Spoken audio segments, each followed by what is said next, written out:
Hello, it's me!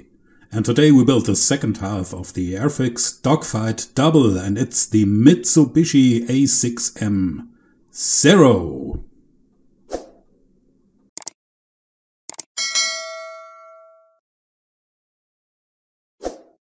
Now let's have a first look at the parts. And at a first glance it seems that this model is not as complex as the one we built before, the little F4F Wildcat from the same Dogfight Double. Here we have 3 sprues with solid parts and 1 sprue with exactly 1 clear part. So let's see how we can get this thing together.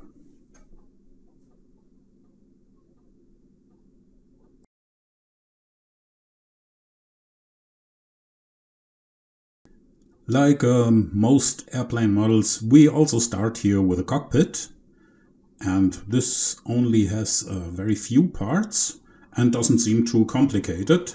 We start here with the pilot seat. This is absolutely no problem. We don't need so much sanding or so. We just glue the seat into position. And I use Tamiya extra thin cement, the normal variant. I have also the quick drying variant, but there's no need for this at this stage here. Now I mount the control stick, and maybe as you can see, it's only the lower half of the control stick because I managed to break this thing. Now first the instruments panel, absolutely no problem, straightforward. I glue it into position, and then I have to pay some attention to that control stick or this plane won't fly anywhere. But fortunately, with a little drop of cement, I can fix it. Now we put together pilot seat and the rest of the cockpit. And then it's already time for the very first layer of color.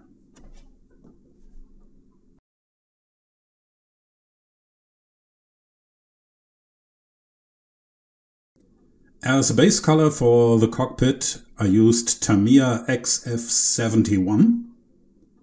This is cockpit green JN, so I guess it should be the right one for exactly this cockpit. And I also paint the insides of both halves of the fuselage, because I didn't know exactly if you can see them later on or not. And therefore I also painted the instruments, at least a little bit. Here I used the Vallejo black, because this is very comfortable. It's not so complicated. And I added just some minor details. Unfortunately, the picture here is a little bit blurred, but I think you can see what I did. Then a little bit of clear coat.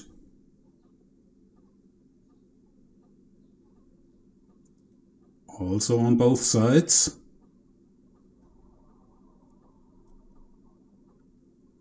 And after that I start applying some decals.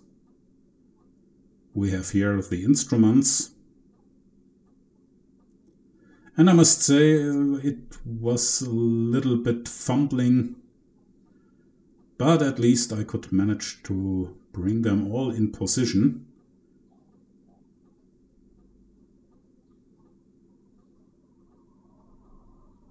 It needed a lot of adjusting. But in the end I made it.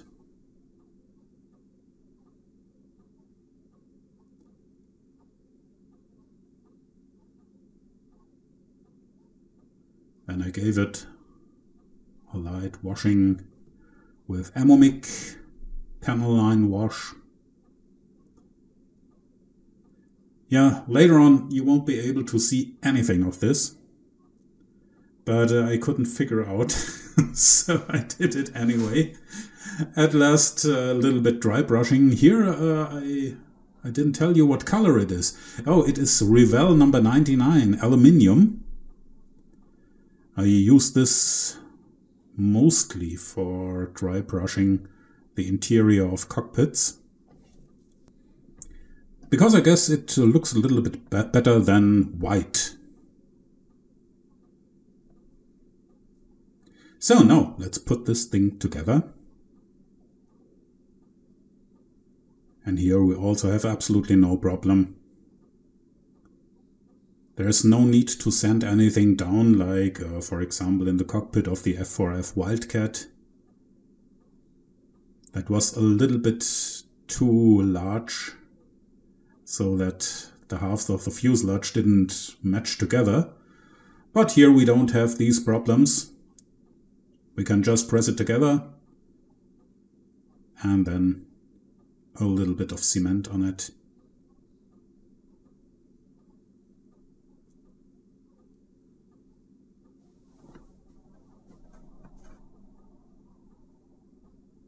At the underside we have in the end a little bit of excess from the sprue, but this is also no problem. Could sand it down, and then I gave it 2 clamps to hold together, and this only took some minutes because the Tamiya cement dries really fast. Now we have the section of the machine guns. And here, you see, you have to press a little bit and you have to adjust a little bit, but in the end, everything matches fine.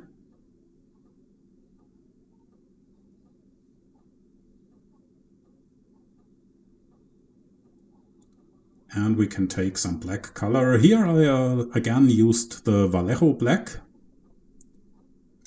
just to paint the upper side of the instruments. And then we move on with the engine. Yeah, and here also, you can't see so much of it. So there is no need for a bigger detail painting or something like that. As long as you won't cut open the cowling, you can just glue it together. Then load the airbrush with some Tamiya XF-16 aluminium flat. Yeah, and then you can just glue it in position. For the cowling, I took a paintbrush and painted the inside with Tamiya XF-71 Cockpit Green JN, because you might see this area later on.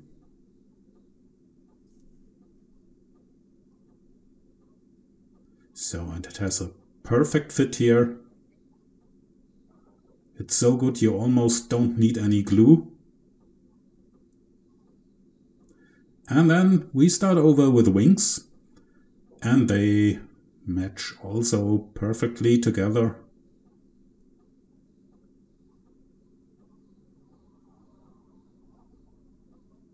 No problem here.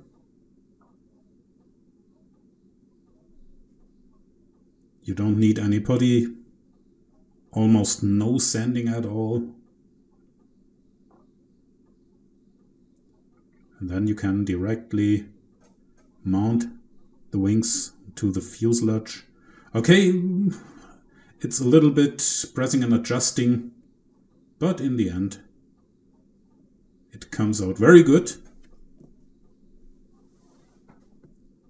Nevertheless, a little bit of putty is needed, and I have to apply it here at the underside of the fuselage and the section where the wings are starting.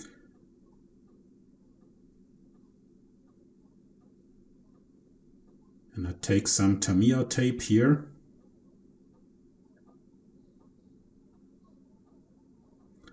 And then I use Tamiya white putty. And this is my favorite, because it crawls into all the cracks and little gaps. And you can apply a very, very thin layer of it. And it will dry very, very fast. And then you don't have any problem sanding it down.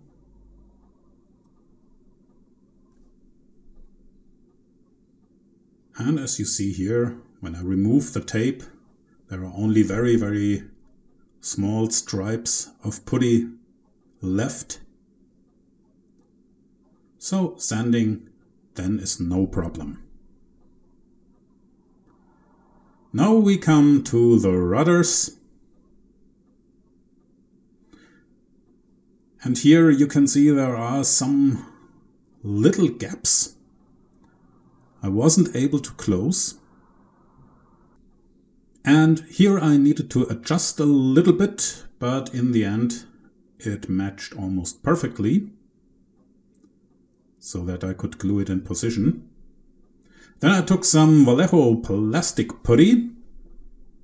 Oh, you see, I wrote plastic with K in German. Okay, but you know what I mean. And you can remove the excess very easily.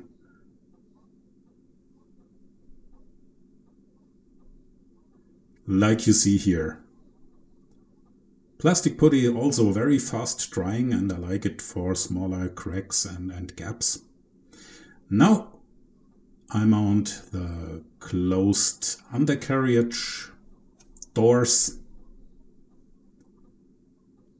Also no problem.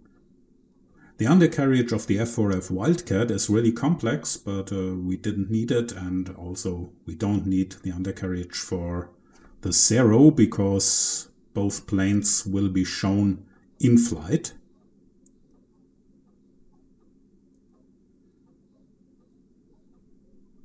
So, and now the tail wheel. Very small part. And the hook for carrier landings, because as we know the Zero was also carrier based.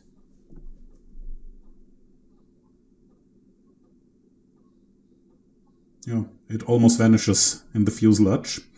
And now we come to the pilot, Hideharu, I guess. And for this pilot figure, it's a really nice one, I must say. I used a variety of colors. And I didn't want to name them all. It's mostly Vallejo. Not all Vallejo, but mostly. And I had some problems to find painting instructions, because Airfix didn't give me any advice in the manual. And so I browsed the internet and had a look. But there were so many different photos of so many different Japanese soldiers with different uniforms, that okay, what I see mostly are these colors, maybe not exactly, but I will take them and I think it looks legit. If not, you can leave me a comment. But if I made some mistake here, unfortunately I have absolutely no chance to make some corrections now. Because the cockpit is closed, and this is it. And by the way, you don't see so much from Hideharu.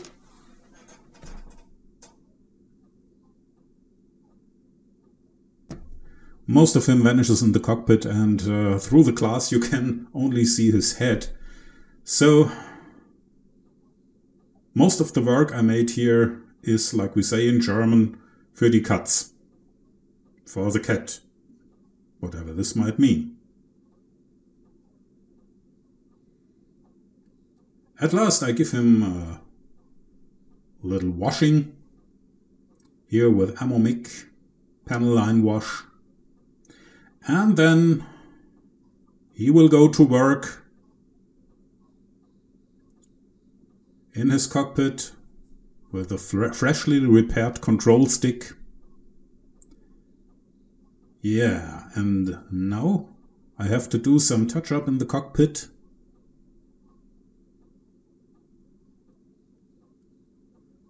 First, I take Tamiya XF-1, this is flat black.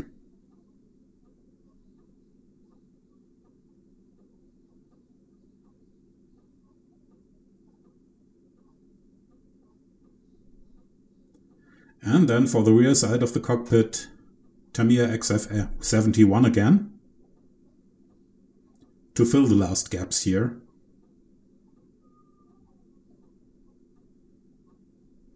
I do it with a paintbrush, no need to do it with airbrush.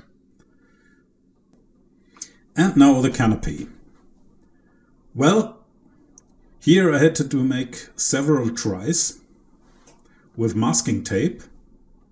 First I tried to apply bigger patches of masking tape, but this didn't work at all. So I had to take all these tiny small patches like a puzzle, and in the end I can tell you now that it didn't come out as I wanted, but you will see.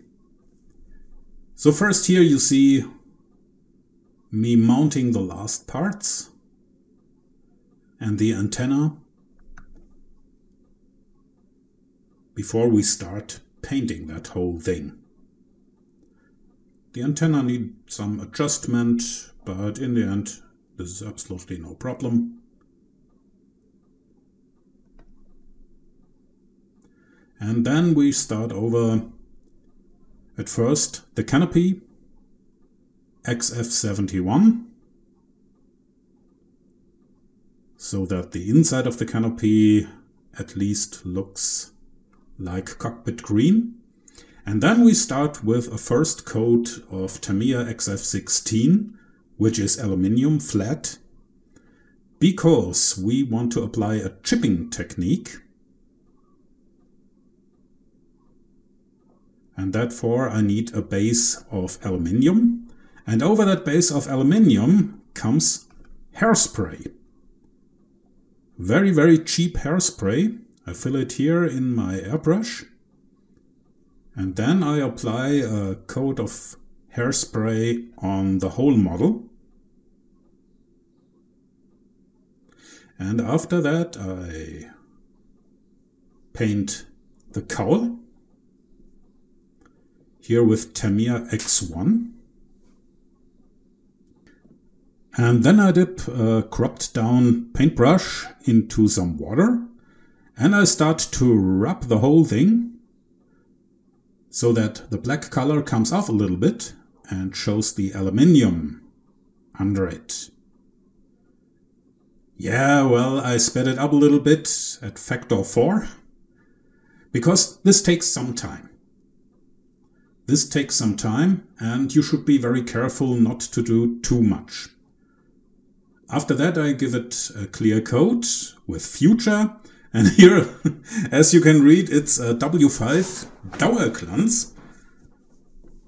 Normally it's for cleaning the floor, but it also works as Future. And here now Humbrol Acrylic 90, that came along with it. Yeah, I don't like these acrylic colors in my airbrush, like Revell Aqua or so. But it came out really good. I did the chipping, and now Tamiya XF-1 extremely thinned down black, flat black. I set some accents, and then the whole plane gets a coat of Future, which is also Lidl W5 Dauerglanz. And then after that I apply the decals. No problem. The blue stripes are, yeah, they need a little bit of adjustment. I seal them with Mr. Mark Softer. These are not so many decals. It took not so much time. And then a little bit washing with Amomic panel line wash. Yeah, I also sped it up a little bit. Remove the excess.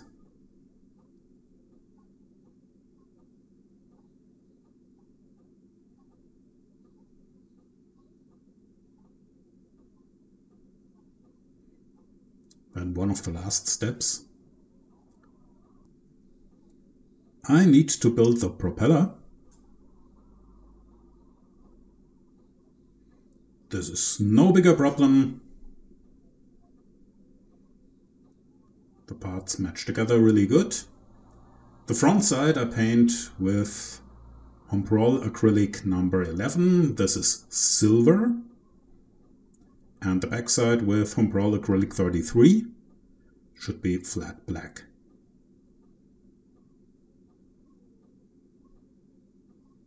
Don't make big business here, just with a paintbrush.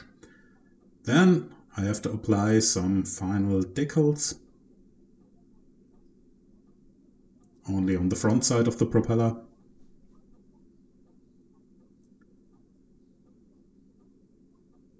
Then I glue it in position. I don't care turning at least or not. And then the final clear coat with Humbrol Enamel 49. And after that I remove all these tiny bits of masking tape from the canopy. And maybe, as you can see, it didn't come out so really good, but in the end, the whole model, I think it's a decent one. And a nice part of my Dogfight Double. So watch out for the next videos. And if you enjoyed this one, please leave me a like and have a good time.